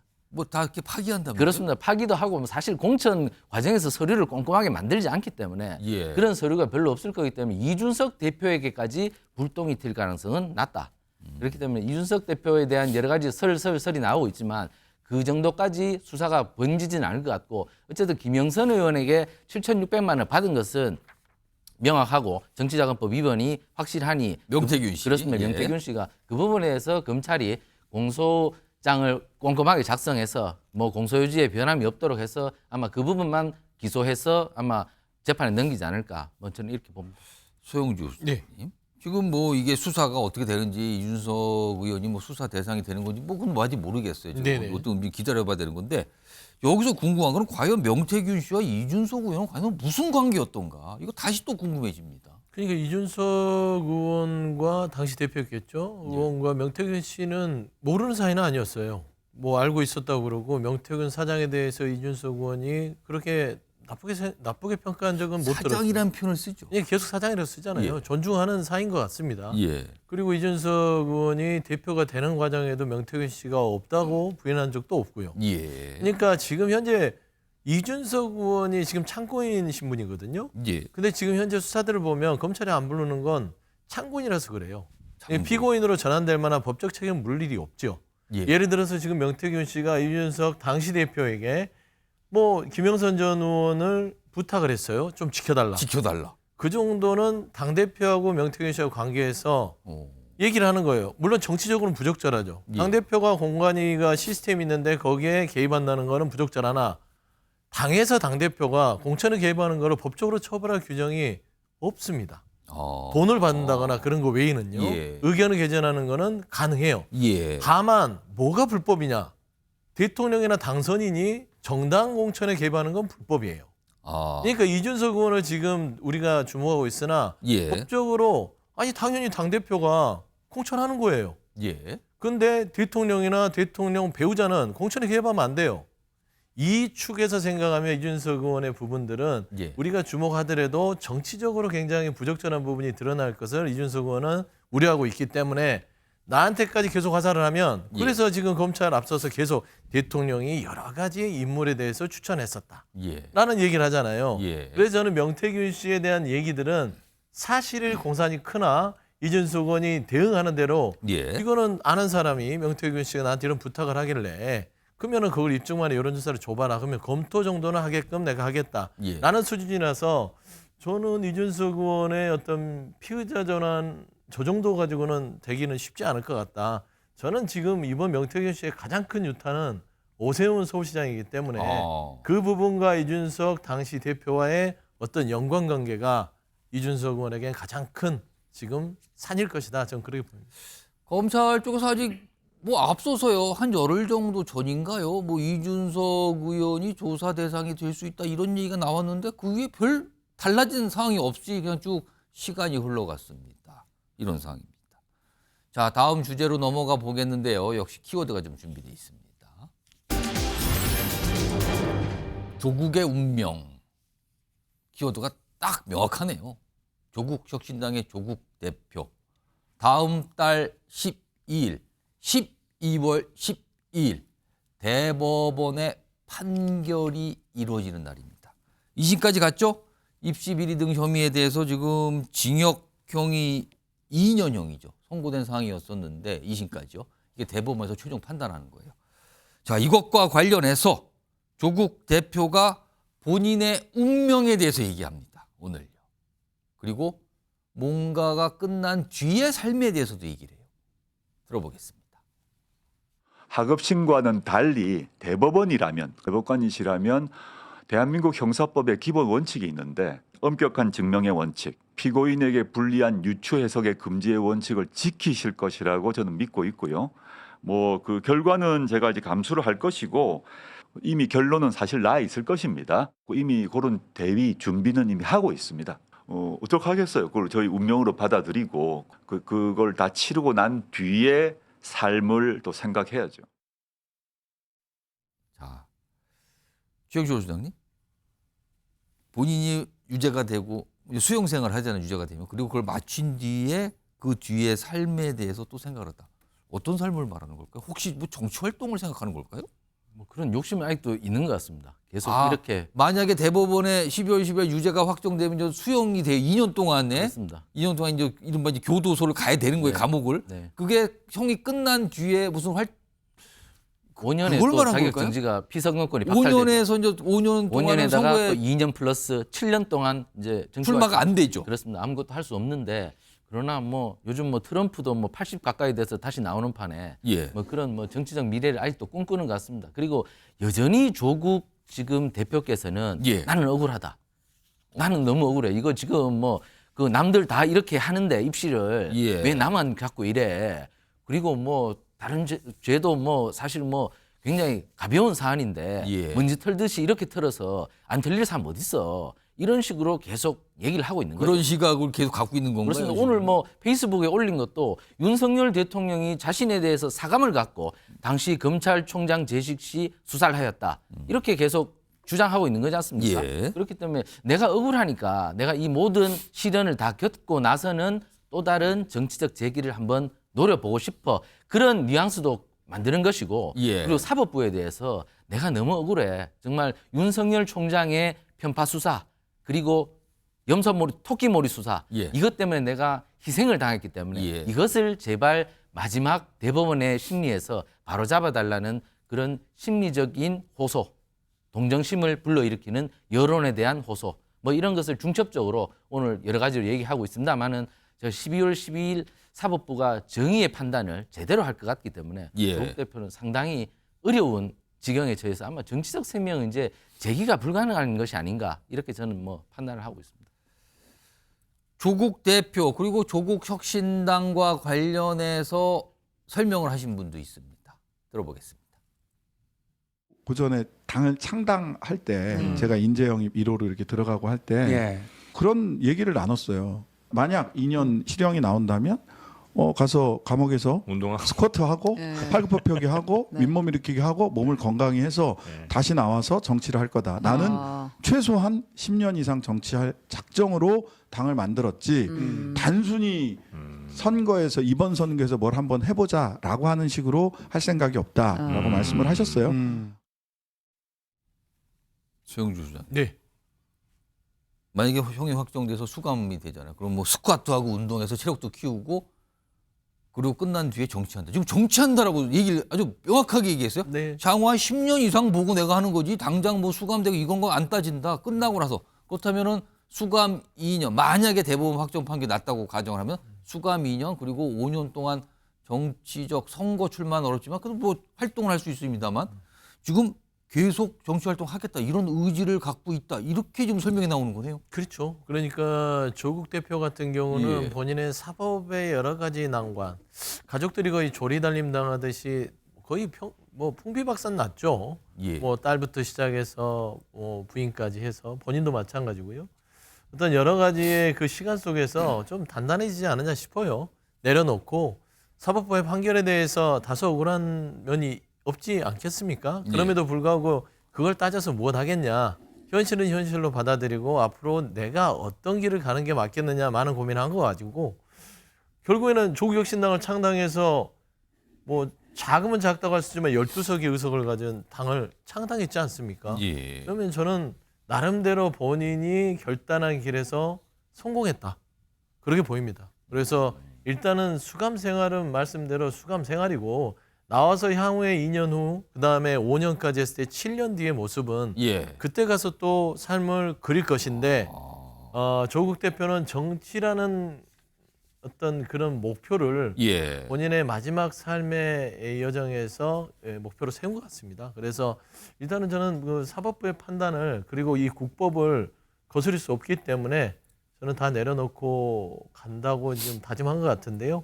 조국혁신당은 어차피 이게 다 비례라서 조국 대표가 수감 생활을 하더라도 다른 사람으로 승계가 되기 때문에 승계되죠. 그렇죠. 12석으로 계속해서 유지가 될 수 있고 다만 조국 대표가 없어지면 좀 혼란스럽긴 하겠죠. 당명도 바꿔야 되지 않겠습니까? 왜냐하면 대표가 수감 생활 중인데 이름을 쓴 조국 그렇죠. 혁신당을 못 쓰니 일단은 앞에는 비워놓고 땡땡이 혁신당이든 뭐 어떤 거를 좀 할 건데 사람 사는 게요. 이가 없으면 잇몸으로 다 사는 거 아니겠어요. 그래서 저는 조국 혁신당은 일단은 좀 나름대로의 정당은 유지하려고 노력할 것이다 그래 보입니다. 자, 이런 상황에서 조국 대표가 최근에 전 SNS에 본인의 생각 그리고 어떤 게 뭐 기사 공유 뭐 이런 걸 좀 많이 하고 있는데 이런 내용이 있네요. 화면 좀 보겠습니다. 이게 뭘까요? 어떤 이 기사를 첨부했는데 이 기사 첨부한 게 2020년에 이제 서울대에서 자랑수원 동문 투표를 해서 이렇게 선정을 하는 게 있어요. 그게 2020년 건데 그 당시에 자랑수원 동문으로 당시 윤석열 검찰총장이 됐다. 뭐 압도적이다. 이런 기사를 첨부한 다음에 이렇게 글을 씁니다. 2020년 순우 라이프에서 이게 서울대를 얘기하는 거예요. 진행된 이 투표 기억하시나요? 윤석열이 1위였습니다. 이렇게 썼는데 요것만 보면 이게 무슨 말을 쓴 건가 싶죠. 근데 요거에 앞서서 최근에 서울대 교수 등이 포함돼서 내놓은 시국선 논문이 있어요. 그러니까 윤석열 대통령을 약간 비판하는 시국선 논문인데 그 내용을 앞서서는 본인의 SNS에 올립니다. 그럼 그 두 가지를 연결해서 보면은 그때는 자랑수원 동문 1위였는데 지금은 어떻게 된 겁니까? 약간 이렇게 비판하는 거란 말이에요. 그런데요. 조국 대표의 저런 SNS의 반응과 글이 알려지자 이런 얘기가 많이 나옵니다. 다음 보겠습니다. 과거에요. 조국 대표는 서울대 부끄러운 동문 투표 1위였어요. 1위. 과거에. 2019년부터 2021년까지 3년 연속 부끄러운 동문 1등이었거든요. 그러니까 단박에 이런 얘기가 나옵니다. 아니 지금 과거에 부끄러운 동문은 아니셨습니까? 근데 뭐 이런 얘기를 굳이 씁니까? 약간 이런 반응도 있던데 최영철 위원께서는요? 어떻게 좀 보셨습니까? 마지막 판결에 임박하니까 자기 눈으로 지금 자기를 막 찌르고 있는 거죠. 자기 손으로 자기 눈을 막 찌르고 있는 거고 누워서 자신의 얼굴에 막 침을 막 뱉고 있는 겁니다. 원래 사람이 조금 궁지에 몰리면 저런 좀 비이성적인 행동들이 나오기 마련입니다. 그런데 조국 전 장관께서 지금 의원이죠.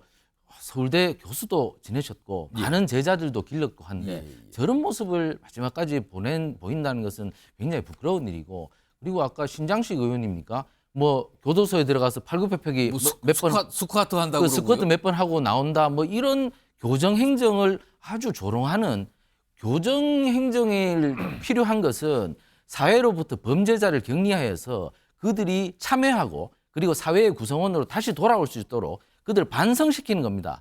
그런데 반성 안 하고 그냥 스쿼트나 하고 나오겠다. 그건 정말 이 형사사법 체계를 조롱하고 폄하하는 것이죠.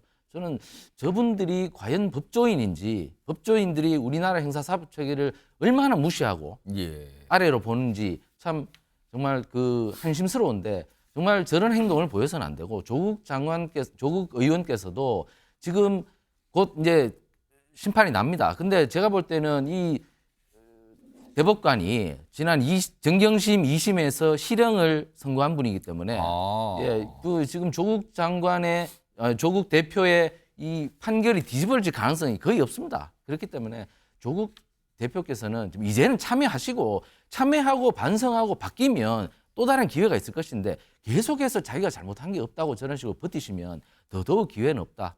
정말 지식인으로서 지성인으로서 자세를 좀 보여주시기 바랍니다. 정영주 소장님. 지금 뭐 저런 걸 올리니까 단박에 과거에 조국 의원이 조국 대표가 서울대 부끄러운 동문 1위로 계속 3년 연속 올랐다. 이런 게 또 회자가 되더군요. 그렇죠. 그러니까 이제 조국 대표가 본인이 이제 정치의 길에 들어섰기 때문에 조금 더 어떤 정치적인 언어들을 끊임없이 표현하고 싶다라는 것은 이해가 됩니다. 또 신장식 의원도 법률가를 떠나서 정치인으로서 자당의 대표가 수감생활을 할지 모르는데 그러면 가서 자숙하고 성찰하고 오십시오 할 수는 없잖아요. 그래서 이제 좀 그렇게 좀 비유한 것 같은데 조국 대표에게 저는 좀 충고를 하고 싶은 게 정치를 하시려고 하면 늘 이 과거를 돌아봐야 되는데 그때도 19년도에 이런 여러 가지 표창장 사건이 있을 때 그다음에 정치적으로 좀 그런 방어를 하려고 했을 때 예. 본인의 페이스북 글이 부메랑이 됐었던 거 기억하시잖아요. 아, 그래갖고 여러 가지 표현이 좀 있었어요. 그때 한참 논란이 있었습니다. 그걸 보면 그냥 본인이 스스로 깨는 거 아니냐 이런 비판이었거든요. 조국을 조국이 깬다. 뭐 이런 얘기들이 있었기 때문에 그러니까 이 정치인이 견해를 표현하더라도 예. 조금 더 그런 걸 면밀하게 살펴가면서 좀 페이스북에 견해를 표현한 거, 특히 조국 대표께서는 그런 걸 한번 경험했기 때문에 그런 좀 부분들을 보완해서 좀 정치에 임하시면 좋겠다 그런 말씀드립니다. 자, 다음 준비된 주제는요. 최근에 있었던 일인데요. 우리 사회에 여러 가지 생각할 거리를 좀 주는 소재로 돼 있습니다. 지금은요. 그 내용 키워드부터 확인해 보겠습니다. 정우성이 쏘아올린 공. 정우성 씨, 배우 정우성 씨 최근에 비혼 출산 이걸로도 논란의 대상이 됐잖아요. 지금. 근데 정우성이 쏘아올린 공이다. 그다음 많은 분들이 지금 보고 있다는 거죠. 지금 뭔가를요. 우선 이 정우성 씨와 관련된 거는 외신들도 주목하고 있어요. 워낙 유명한 배우니까요. 화면 좀 보겠습니다. 우선 이 BBC, 영국의 BBC 보도인데 첫 번째 두 가지 내용을 담고 있는데 우선 첫 번째 내용은 이런 거예요. 한국에서는 압박감이 심한 엔터 산업으로 악명이 높다. 그러니까 유명한 배우나 연예인, 가수나 이런 연예인들이 굉장한 압박감을 받는다. 그리고 유명인은 높은 사회적 기준을 적용받고 있다. 정우성 씨 케이스가 상황이 그런 거다라고 지적을 합니다. 지금. 일단 요 얘기 두 분과 좀 짧게 해볼까요? 우선 최영철 의원님. 정우성 씨의 이제 비혼 출산 논란에 대해서 저렇게 우선 첫 번째 저런 얘기를 외신들이 보도하는데 한국의 유명인들한테 지나치게 아니 연예인인데 외국과 달리 굉장히 높은 사회적인 도덕적인 기준을 잣대를 들이댄 게 한국 사회다. 이런 얘기를 하는데 우리나라는 왜 그렇게 된 걸까요? 연예인에 대한 관심도 높지만 어떤 관심을 넘어서 뭐 존경이나 뭐 이런 표현도 많이 하면서 그런 뭐 생각을 많이 가지죠. 연예인이 사회적인 지도층으로 보는 시각도 있고 모범을 보여야 할 대상이다. 그러니까 얼마 전에 뭐 트로트 가수 한 분이 음주운전 했다가 지금 아주 홍구쟁이 났습니다. 엄청난 일이 벌어졌죠. 그렇습니다. 일반 사람이 했던 음주운전보다는 한 1000배, 10,000배의 여론의 관심이 쏟아졌고 거기에 대해서 뭐 사법기관이나 뭐 사법부도 굉장히 좀 강하게 질책을 하는 그런 분위기였습니다. 그만큼 연예인들도 이게 왜냐하면 연예인들이 공중의 관심으로 인해서 자신의 지위를 이어가지 않습니까? 그러니까 그만한 책임을 부과하는 것이죠. 그러니까 제가 뭐 이 국장님도 언론사 계시니까 잘 압니다만은 언론사가 그 연예인 불러서 여러 가지 행사를 많이 치르지 않습니까? 제가 그런 데 가보면 연예인은 절대로 자기 차에서 내리질 않더라고요. 자기 차에서 내리지 않고 자기 차에만 있다가 무대로 바로 갔다가 자기 차로 바로 가서 바로 가는 거죠. 왜냐하면 그 사람들은 물어보니까 이렇더라고요. 한치의 흐트러진 점만 보여도 그것이 사진에 오르고 구설수에 오르기 때문에 논란이 된다. 그렇습니다. 그만큼 조심해야 된다. 그렇기 때문에 연예인은 사생활조차도 공개돼서는 안 된다. 뭐 이런 얘기를 하시더라고요. 그만큼 연예인들의 관심은 결국에는 연예인들은 제가 아까 말씀드렸다시피 존경과도 연결되기 때문에 뭐 연예인들이 그럴 수밖에 없다고 생각하고 우리나라 연예인들 대부분이 그런 것을 잘 인지하고 잘 수긍하는 것 같습니다. 그렇기 때문에 우리나라 연예인들 뭐 사회적으로도 굉장히 그 존경받는 뭐 예를 들어 정우성 씨도 뭐 해외에 가서 봉사 많이 하고 하지 않습니까? 그렇습니다. 뭐 탤런트 김혜자 씨 이런 분들도 그렇고 뭐 그런 부분에 대해서는 모두가 수긍하는 것이고 국민의 눈높이에 맞추는 것이 저분들의 당연한 도리라고 생각합니다. 자, 이거에 대해서 찬반 의견이 있는데 우리나라는 아무튼 굉장히 잣대가 높은 것 같아요. 소영주 소장님은 왜 우리나라는 이렇게 잣대가 높았다고 보십니까? 뭐 대한민국의 어떤 전통적인 가치 아니겠습니까? 그냥 유교라는 어떤 제도화에서 오랫동안 해왔던 그런 전통성이 뿌리 깊이 있는 거는 같아요. 모르겠습니다. 대한민국 국민들께서 그런 부분에 있어서 관심이 많으시거나 거기에 대해서 잣대가 높아서 용납할 수 없다고 하시는지 모르겠으나 시대가 변하면은 좀 나름대로의 여러 가지 시각들은 좀 변화될 필요성은 있는 것 같아요. 그러니까 연예인들도 결국에는 최소한의 어떤 잣대, 법과 도덕에서 벗어나지 않으면 그 사생활을 가지고 그 사람의 인생 모두를 재단해서는 안 되지 않을까 생각이 들어요. 유명인이라고 해서 무조건 바르게 살아야 되고 반드시 걸어야 되고 뭐 침도 뱉으면 안 되고 예. 이거는 따지고 보면 이상에 있는 사람이잖아요. 우리가 예. 이제 유명인은 이미지를 보면서 절대 그럴 리가 없을 거라고 상상해서 그럴지 모르겠으나 유명인들, 연예인들도 다 사람 아니겠습니까? 예. 그래서 저는 뭐 김호중 씨 얘기도 했지만 저는 안타까운 게 이성균 씨 같은 분이 고 이성균 배우 같은 분은 물론 어떤 부분에 있어서는 사회적으로 뭐 치탄을 받을 수도 있겠으나 예. 그 사생활이잖아요. 근데 그 사생활로 죽음에 이르기까지 되는 이런 사회적인 부분들은 조금은 우리가 인식을 좀 바꿔야 될 부분이 있지 않을까. 정우성 씨도 좀 그런 면에서 좀 이해할 부분들은 이해하고 비판받을 부분은 비판을 해야 되겠다. 좀 그런 말씀드립니다. 자, 지금 정우성 씨를 둘러싼 이 논란, 이 파장에 대해서 외신이 주목한 첫 번째 부분이 이 부분이에요. 우리나라 연예인들, 유명인들에 대한 어떤 사회적 잣대와 기준. 또 한 가지를 주목한 게 있습니다. 화면 보겠습니다. 이게 어떻게 보면 쏘아 올린 공이라고 할 수 있는데 혼외자 논란, 비혼 출산 논란인 거죠. 한국 사회의 비전통적 가족 구조에 대한 국가적인 논쟁을 촉발했다. 이렇게 평가를 합니다. 그러면서 혼외 출산이 금기로 여겨지기는 보수적인 나라에서 지금 거센 반발을 일으키고 있다. 이렇게 지금 보도를 하고 있습니다. 이 내용이 사실 이게 사회적 논란, 어떤 논쟁이 좀 시작된 것 같기도 한데, 자, 이거와 관련이 있을까요? 최근에 윤석열 대통령 병원을 방문해서 아기들이 있는 곳을 방문한 모습이 있어요. 일단 그 모습 확인해 보겠습니다. 정말 축하합니다. 온 국민이 다 축하합니다. 아이들이 이제 건강하게 잘 태어나고 커야지. 눈도 뜨고 움직이고. 안녕. 아빠 닮. 저도 어머니께서 바쁜 직장 생활을 하셨기 때문에 칠삭동이고 2.3kg 이른둥이로 태어났습니다. 정부는 이른둥이에 대한 출산, 치료, 양육 전 과정에 대한 지원을 대폭 강화할 것입니다. 지금 우리나라 인구가 줄고 있어서 아이 하나가 소중하다. 그러니까 대폭적으로 지원하겠다. 이걸 다시 한번 윤석열 대통령이 강조한 건데요. 그리고요, 이와 관련돼서 대통령실 관계자의 어떤 설명이 좀 알려진 게 있습니다. 이겁니다. 모든 생명이 차별 없이 자랄 수 있도록 지원할 부분 살필 것이다. 그리고 현재 아동수당 등 여러 가지 아동에 대한 지원이 있어요. 이것은 대부분 지원 정책은 부모의 혼인 여부와는 무관하게 시행되고 있습니다. 이걸 강조합니다. 지금요. 이거와 지금 정우성 씨의 비혼 출산과 맞물리면서 사회적인 약간 논쟁이 시작됐는데 요거 두 분 의견 좀 들어보죠. 최영철 의원님. 그러니까 이거예요. 지금 맞서는 논쟁이 이겁니다.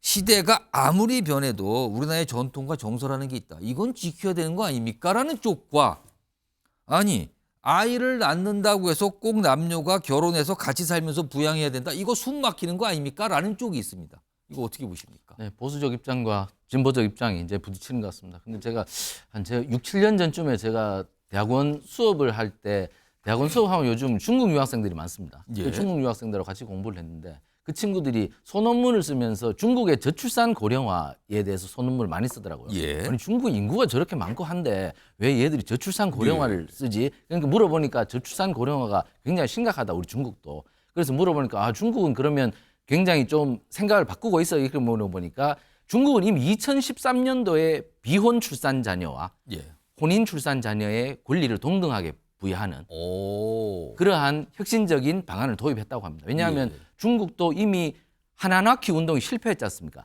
하나낳키 운동 하다 보니까 다 안 놓아버리더라. 그러니까 고령화만 심각하고 저출산도 엄청나게 심각하고. 그래서 중국도 인구 국적으로 하죠. 그렇습니다. 그만큼 심각해 보니까 혼외 출산에 대해서 전향적으로 받아들여야 하고 이것을 현실로 인정하고 이것을 법적 테두리 안에서 우리가 수용해야 된다는 것이 중점 판단이죠. 그런데 우리나라는 아직도 혼외 출산에 대해서 굉장히 색안경을 쓰고 보고 있죠. 이런 것들이 저출산을 해소하지 못하는 그러한 큰 걸림돌이 된다는 것이 전문가들이 판단이기 때문에 저도 굉장히 그 비혼 출산에 대해서 좀 보수적인 입장을 가져왔습니다만은 이제는 제 생각도 좀 바꿔야 될 것 같아. 혼외 출산에 대해서도 우리 사회가 포용하고 그 혼외 출산에 대해서도 뭐 예전에 했지 않습니까? 뭐 홍길동처럼 뭐 사생아, 뭐 혼외자 이렇게 편견을 둘러씌우는 그러한 용어를 썼던 것에서 벗어나서 이제 혼외 출산에 대해서도 과감하게 우리 식구로서 그리고 아주 정상적인 것으로서 받아들여야 할 시점이 왔다. OECD 평균 제가 아까 오기 전에 이 전화기를 한번 찾아보니까 40%가 넘어요.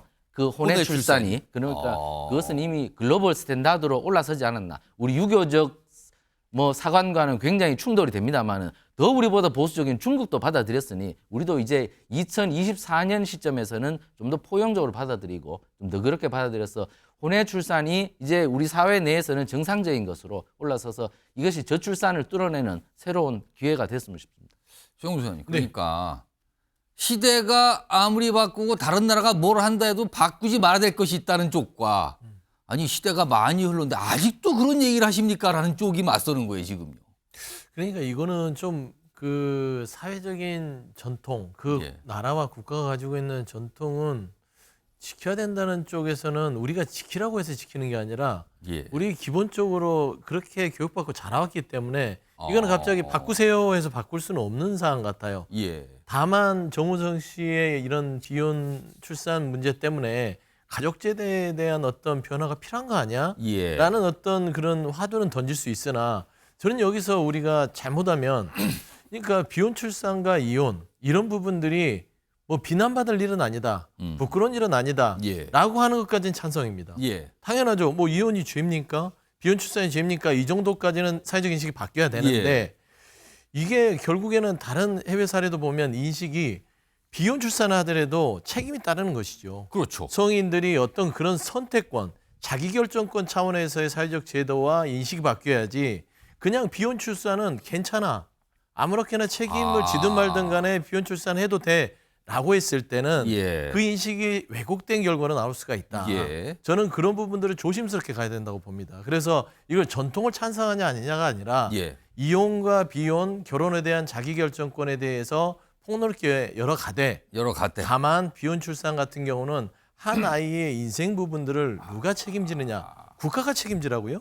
그건 무책임하잖아요. 그러니까 책임이라는 부분도 생각을 해야 된다는 그렇죠. 거죠. 책임을 질 수 있는 영역 내에서 최소한의 본인이 지킬 영역에서 이게 가능한 범위로 사회에 자리 잡아야지 비혼 출산이라는 것들이 책임이 없이 이게 무분별하게 진행이 되다 보면 이거는 어떤 저출생 문제 해결 문제하고는 아예 다른 문제다. 이거는 좀 더 많은 숙고의 시간이 필요하다 그렇게 보입니다. 아무튼 많은 분들이 이제 얘기를 하시면서 논쟁이 시작이 된 것 같아요, 우리나라에서요. 이런 가운데 사실 정우성 씨 오늘 원래는 참석을 하기로 했던 행사가 있어요. 청룡영화제거든요. 화면 좀 보겠습니다. 오늘 밤에 열립니다. 이거요. 얼마 안 남았어요. 시간도 지금. 근데 이제 소속사에서는요. 청룡영화상 이거 참석 여부 시상식 전까지 확인해드리기 어렵다. 죄송하다. 이런 입장. 올해 청룡영화상에요. 지금 정우성 씨는 서울의 봄, 영화 서울의 봄으로 남우주연상 후보에 올랐단 말이에요. 그럼 상을 받을 수도 있단 말입니다. 근데 지금 갈지 안 갈지 모른다는 거죠. 이와 관련해서요. 취재를 한 기자의 목소리가 좀 준비되어 있습니다. 들어보겠습니다. 상식적으로 주최 측과 이미 논의가 끝났을 게 분명하거든요. 그런데 이런 애매한 태도는 참석을 할 테지만 현장에서 취재진들과의 접촉을 최대한 피하겠다는 의도가 있지 않을까 싶습니다. 참석을 하지 않는다면 자신의 문제로부터 회피했다는 지적을 받겠고 또 참석해서 진솔한 입장을 밝혀도 또 밝히지 않아도 온 이목이 영화제가 아닌 한 개인에게 집중될 게 뻔하기 때문에 진퇴양난의 상황인 건 분명해 보입니다. 두 분께 똑같은 질문 드려볼까요? 만약에 정우성 씨에게 뭔가 좀 조언을 할 수 있는 위치에 있다고 가정을 하면 오늘 밤 열리는 청룡영화상 참석 여부 어떻게 좀 공고를 하실까요? 먼저 최영철 의원. 뭐 가시기 힘들지 않겠습니까? 뭐 난장판이 벌어지지 않겠습니까? 가지 말라고 공고하실 것 그렇습니다. 같습니까? 뭐 마이크 들이대서 기자들이 청룡영화상은 관심 없고 뭐 자녀에 대해서만 계속 물어볼 텐데 그 쏟아지는 질문 세례를 감당할 수가 없을 것이고 그렇기 때문에 안 가는 편이 나을 것이고 안 가리라고 아마 결정을 했을 겁니다. 아직까지도 저렇게 뭐 하는 거 보면 그런데 보도 해명 자료는 내야 되겠죠. 저희가 이렇게 해서 이렇게 하였는데 뭐 그런 사례가 있지 않습니까? 김용건 씨가 뭐 혼외 자녀가 있어서 근데 김용건 씨도 자료를 내서 모든 아버지로서의 책임을 다하겠다고 뭐 이런 것을 밝혔듯이 아버지로서의 책임을 다하겠다. 결코 책임 회피하지 않겠다. 배드 파더스 얘기 많이 나오지 않습니까? 나는 절대 배드 파더스가 되진 않겠다. 아이가 성인이 될 때까지 아버지로서의 모든 책임을 다하고 그다음에 어찌됐든 팬들에게는 이러한 사실로 해서 마음에 심려를 끼쳤으니 매우 송구하고 앞으로 팬들에게 미안한 마음을 주는 그러한 것은 절대 생겨서는 안 되도록 각별의 그 뭐 행동 거지에 조심을 하겠다. 이 정도 공인이니까 발표를 하셔야 되겠죠. 그러나 청룡영화제는 아마 가시지 않을 것 같습니다. 정 교수장님은 청룡영화상 참석 여부에 대해서 어떻게 공고를 하실까요? 일단은 뭐 가지는 않을 공산이 한 90% 이상은 되는 것 같은데요. 이 소속사가 좀 대응을 잘못한 것 같아요. 그러니까 정우성 씨 문제에 대해서 미리 청룡영화 전에 어떤 본인의 입장, 예. 정우성 씨에 대한 입장을 정확하게 밝혀놓고 예. 청룡영화제에 참석을 하되 이 부분은 영화제 이후에 소상히 밝히겠다 하면서 참석을 했으면 모를까. 지금 현재 이런 식으로 거의 무슨 안 할 듯 못 올 듯 하면서 예. 이렇게 더 세간의 집중을 가져오지 않습니까? 그러게요. 그렇잖아요. 그래서 참석을 할 수 없는 상황이라서 이미 소속사의 대응 자체가 조금은 좀 부족함이 있었다. 향후에 이제 정우성 씨가 이 문제에 대해서 문가비 씨의 비혼 출산 문제가 지금 그 문제 이상으로 돼 있잖아요. 예. 그래서 이런 부분들을 소속사가 털고 가지 않으면 정우성 씨가 지금까지는 잘 수습했는데 앞으로 어떻게 또 이게 문제가 확산될지 모르겠습니다. 그러니까 지금 사실 이 청룡영화상 이거보다는 좀 정우성 씨에 더 시선이 쏠리게 되고 지금 나무주연상 후보인데 만약에 상을 받게 되면 또 어떻게 되는 거고 여러 가지 상황이 올 밤에 좀 보이겠네요. 자, 다음 주제 내용을 좀 넘어가 보겠는데요. 역시 영상이 먼저 준비되어 있습니다. 보겠습니다.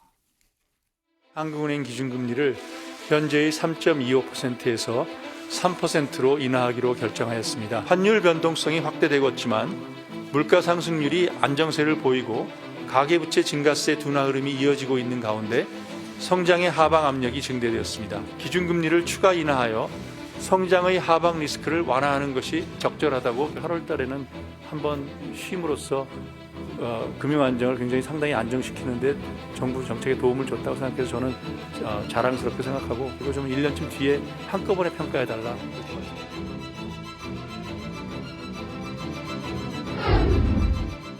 경제가 식었다 이런 평가 받고 있습니다. 이거 심각해지는 거거든요. 소비도 생산도 투자도 이거 경제를 구성하는 건데 다 하락세가 나온 겁니다. 우리 경제 과연 어디로 어떻게 가고 있는 걸까요? 지금부터 이 얘기 좀 짚어보겠는데요. 우선 어제 나온 내용이 있어요. 화면으로 정리 좀 해보겠습니다. 어제 금리 얘기가 나왔고요. 경제성장 얘기가 동시에 다 공개가 됐는데 일단 기준금리입니다. 이게 아주 중요한 금리예요. 모든 거에 예를 들어서 대출 받으시거나 뭐 할 때 다 기준이 되는 아주 중요한 금리인데 내렸습니다. 0.25%포인트. 그리고 15년 만에 연속적으로 두 차례 연속 내려간 거예요. 쭉. 그래서 지금 3%가 됐습니다. 그리고 동시에 한국은행이 뭔가를 전망했는데 경제 성장 전망인데요. 올해치를 원래 예상했던 것보다 낮춥니다. 원래 2.4% 정도인데 2.2%로 낮추고요. 이 정도밖에 안 된다. 그리고 내년도 전망했는데 당초에는 그래도 2% 넘게 성장한 걸로 봤는데 1.9로 2% 밑으로 내려갈 것으로 성장 전망을 합니다. 내려간 겁니다. 자, 이 얘기 좀 해볼 텐데요. 고란 경제 전문기자 나와 계십니다. 안녕하십니까? 네, 안녕하세요. 우선 금리인데요. 기준금리가 내리면 대출금리도 내려가는 겁니까, 바로? 그랬으면 좋겠지만 바로 내려가진 않습니다. 사실 금리가 내리면 대출금리까지 반영이 되려면요. 예. 이 대출금리를 구성하고 있는 건 기준금리 더하기 은행들의 가산금리. 예. 정확히 말하면 기준금리라고 하기보다는 조달금리라고 할 수 있거든요. 예. 뭐 변동이냐 고정이냐에 따라서 은행채냐 아니면 코픽스금리냐 다른데 예. 대충 이 금리 재산정 기간이요. 변동금리의 경우에는 6개월마다 해요. 그리고 고정금 같은 경우에는 보통 5년마다 이렇게 하거든요. 바로 반영이 아무리 빨라도 몇 달 뒤네요. 예, 그러면. 맞습니다. 그리고 근데 이제 기존에 대출 받으셨던 분들의 경우에는 변동형이면 좀 이제 내려갈 걸 기대해도 좋을지 모르겠지만 예. 새로 받으시는 분들 같은 경우에는 금리 내려가는 거 아니야라고 좋아하실 수 있잖아요. 그런데 물론 내려갈 수는 있을 겁니다. 그런데 문제는 뭐냐면 정부의 대출 규제 때문에 아예 신규 대출 자체는 거의 받기가 힘드실 거예요. 그러니까 돈값은 싸졌지만 돈을 빌릴 방법이 네네. 어려졌다는 거네요. 네네, 그렇죠. 그게 또 문제가 되군요. 바로는 반영이 안 된다는 거네요. 기다리셔야 된다는 건데. 그리고 두 번째 본 게 이제 경제 성장률 계속 내려가요. 내년에는 1%대거든요. 우리나라 이렇게 1%대 성장이면 굉장히 낮은 건데 이걸로 그냥 쭉 가는 겁니까? 우리나라가? 정말 심각한 게 뭐냐면 그 잠재 성장률이라고 하는 게 보통 2%로 추산을 하거든요. 잠재 성장. 네, 잠재 성장률이라고 하는 건 인위적인 경기 부양 없이 달성할 수 있는 최대 경제 성장률이에요. 최대치의 성장은 이 정도까지 가능합니다라는 게 있는 거고. 인위적인 경제 부양 없이. 그러니까 그냥 평상시대로 하면은 2%는 우리가 보통은 해야 되는 거예요. 보통은 해야 되는데. 근데 그 잠재 성장률에도 못 미치는 성장률을 내년에 전망하고 있다는 거잖아요. 그러다 보니까 심각한 상황인 거고요. 제가 최근 들어서 느끼는 건 뭐냐면 제가 뭐 나이가 좀 있기 때문에 과거에 보면은 우리나라가 미국보다 성장률이 낮은 적이 없었거든요. 통상 그렇게 생각합니다. 네. 근데 이제는 미국이 2% 넘게 성장하는데 우리는 2% 성장을 달성해야 된다. 이런 시점이 원래 아니에요. 경제 규모 사이즈가 클수록 성장률이 높지 않잖아요. 근데 미국은 우리나라보다 어마어마하게 더 큰 경제 아닙니까? 2.3, 2.5 얘기하고 있으니까. 근데 우리보다 높게 가는 겁니까, 성장률이? 네네. 그러니까 우리가 심각한 거죠. 근데요, 이 성장률이 이렇게 낮아지는 걸 조목조목 볼 수 있는 대목들인데 오늘 좀 공개된 게 있습니다. 바로 이겁니다. 경제를 크게 구성하는 게요, 생산을 하고 소비를 하고 투자를 하는 거예요. 근데 이게요, 지금 10월 달치가 다 하락입니다. 보시면요. 자, 여기 보시면 빨간색으로 된 게 생산 쪽인데 마이너스 0.3 전달 대비 떨어져요. 그리고 파란색이 소비입니다. 소매 판매. 역시 마이너스 0.4 떨어집니다. 그리고 투자, 녹색인데요. 이건 더 떨어져요. 마이너스 5.8. 아니, 이른바 트리플 하락인데 어떻게 이렇게 된 겁니까? 왜? 그러니까 우리 경제에 과거, 현재, 미래가 다 안 좋다는 걸 보여준다라고 볼 수 있을 것 같아요. 지금 소매 판매 지수를 보자면 지금 현재 물건이 팔리는 현재거든요. 예. 그럼 그 현재 물건이 팔기 위해서는 과거에 생산이 돼야 됩니다. 그렇죠. 근데 이 생산이 떨어졌다는 얘기는 앞으로 안 팔릴 것 같으니까 이미 생산을 줄인 상황인 거예요. 그래서 줄이고 있다. 근데 현재도 지금 안 팔리고 있어요. 설비 투자는 미래에 대비하는 겁니다. 근데 그것도 줄고 있다. 네, 맞습니다. 계속 경제가 수축으로 된다라는 걸 의미하는 지표라서 그러면은 지금요. 좋을 게 없죠. 지금 소비에서 물건을 사용하는 것도 줄어들고 있고 네. 지금 만들어 놓은 상태도 뭔가 줄어들고 있고 만들 것도 앞으로도, 줄어들고 네네, 있고. 네. 그럼 앞으로 더 걱정해야 되는 겁니까? 그렇죠. 네.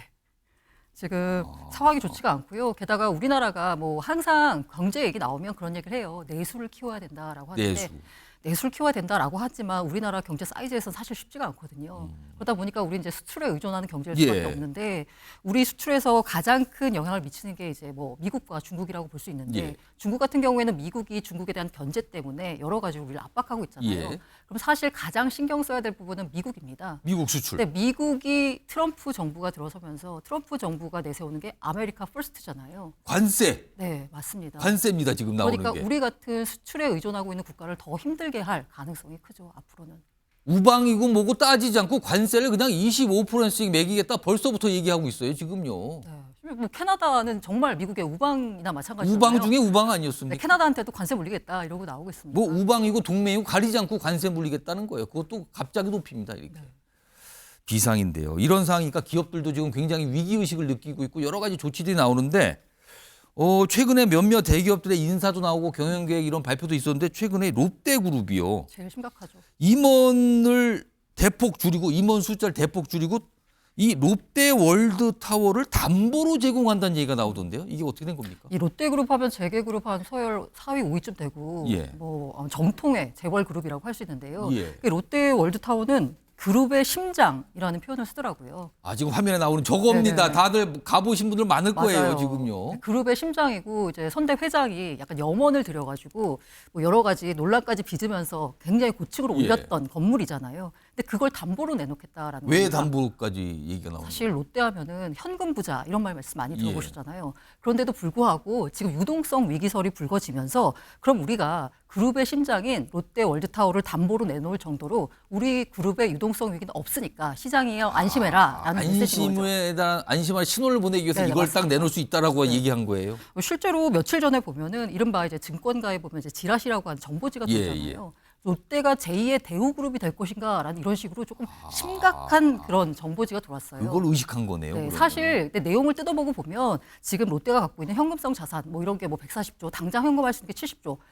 문제는 없는데 그러게요. 시장에서 항상 소문은 무서운 거고요.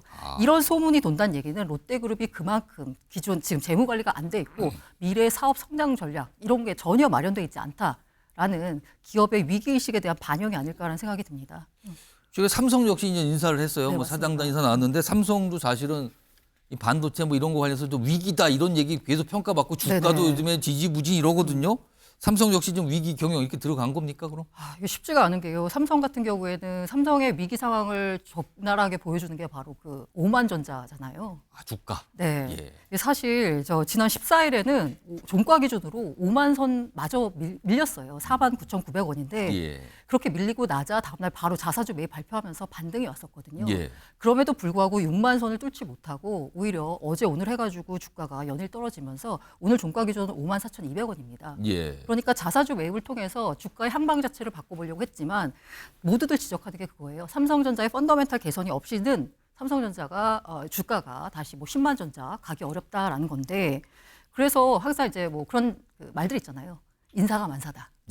그래서 일단 뭔가 기업을 바꾸려고 하면 인사를 해야 되는 거거든요. 나온 거 보니까 굉장히 젊은 임원들 등장 막 이런 게 많이 좀 있던데요. 네, 그렇게 평가하기가 좀 애매한 게요. 젊은 임원이라고 하는 이른바 뭐 80년대생 임원 그리고 실력에 따라서 뭐 발탁했다라고 하는 그 임원들을 보자면 사실 굉장한 수뇌부급은 아니고요. 그 밑에 있는 임원급입니다. 그러니까 부사장, 전무급이에요. 그런데 이번에 알 수 있는 게 뭐냐면 지금 현재 그 3인 부회장 체제잖아요.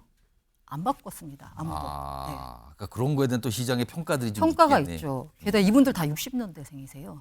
근데 젊은 임원이라고 말하기엔 조금 쉽지가 않고요. 그리고 사실 그 이번에 이 소위 말하는 그 미래 전략실, 미전실 여기가 약간 어떻게 보면은 삼성의 약간 고름으로 평가되는 부분이 있잖아요. 어떻게 보면 가장 인재를 모아놨던 곳이기도 하지만 삼성의 어떻게 보면 위기가 싹튼 근원지이기도 하거든요. 그럼 이제 미전실 출신들이 어떻게 될까를 봤는데 이번에 보면 미전실 출신 인사들이 요직에 다 배치가 됐습니다. 다시. 이른바 회전문 인사라는 거죠. 시장의 평가 어떤 평가 좀 있겠네요. 그리고요 마지막으로 지금 시간이 한 40분 남았는데 요즘에 비트코인 가격 폭등하더니 약간 흔들흔들한다고 그러는데 어떻게 된 겁니까? 흔들한다라고 하지만 그 퍼센트로 보자면요 5%도 밀리지 않았습니다. 다만 가격 자체가 1억 3천짜리니까 5%만 밀려도 1,000만 원이 왔다 갔다 하는 거예요. 굉장히 심정적으로도 많이 떨어진 것 같다는 느낌이 들죠. 비트코인 놓고 참 말이 많은데 이게 어떻게 되는 거냐? 더 가는 거냐? 빠지는 거냐? 뭐 이것도 미국에서 말이 많은데 그건 아직까지 정확히 알 수는 없는 겁니다. 정확하게 알 수 없지만 어쨌든 비트코인에 대한 그 강세 전망은 뭐 여전하고요. 다만 알트코인 투자는 좀 조심하셔야 될 것 같아요. 알트코인 투자. 알겠습니다.